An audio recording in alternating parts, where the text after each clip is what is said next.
দেৱস্থান আৰক্ষী চকীৰ বাৰপ্ৰাপ্ত বিষয়া শ্ৰী কৈলাশ মালাকাৰৰ পদ উন্নতি উপলক্ষে যমুনা মৌদঙ্গা কৃষি পাম নিগমৰ ৰাইজে থানাত গৈ বিশেষ বিদায় সম্বৰ্ধনা জ্ঞাপন কৰে।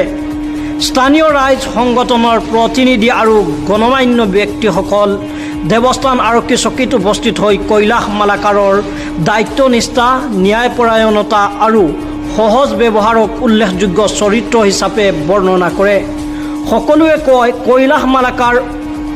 কৈলাশ মালাকাৰ অভিযোগ শুনানিৰ পৰা সিদ্ধান্ত গ্ৰহণলৈকে সকলো কাম অত্যন্ত নিয়ম পালন কৰিবলৈ সক্ষম হৈছিল।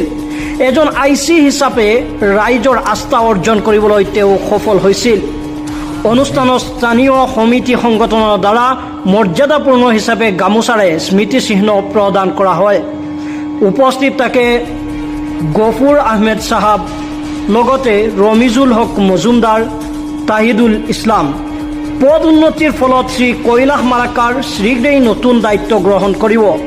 দেৱস্থান থানাত উপস্থিত প্ৰতিজনে তেওঁৰ আগলৈও সফলতা কামনা কৰি শুভেচ্ছা জ্ঞাপন কৰে।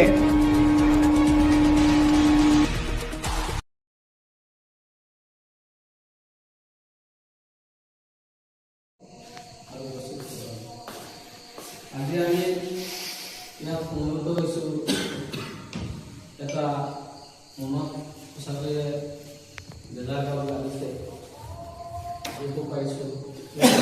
আমি এই বেজাৰৰ মাজতো আমি আমাৰ দেৱস্থান আইচি মহোদয়ক আমি আজি তেখেতৰ প্ৰমোশ্যন ট্ৰেন্সফাৰ হোৱাৰ বাবে তেখেতক আমি সম্বৰ্ধনা দিবলৈ আমি ইয়াত উপস্থিত হৈছোঁ। আৰু আমি সকলোৱে মিলি তেখেতৰ যে দক্ষতা, তেখেতৰ যি ভাৱ, সেই দক্ষতা আৰু প্ৰশংসাৰ ভিত্তিত আমি আজি তেখেতক বিদায় দিবলৈ যদিও দিব পৰা নাই, কিন্তু অন্তৰৰ পৰা আন্তৰিক ধন্যবাদ জ্ঞাপন কৰি তেখেতৰ ভৱিষ্যত উজ্জ্বল কামনা কৰি তেখেত আৰু আগলৈ যাতে এনেকুৱা সাহসেৰে আগুৱাই যাব পাৰে তাৰ প্ৰতি লক্ষ্য ৰাখি আমি আজি তেখেতক সম্বৰ্ধনা দিবলৈ ওলাইছোঁ।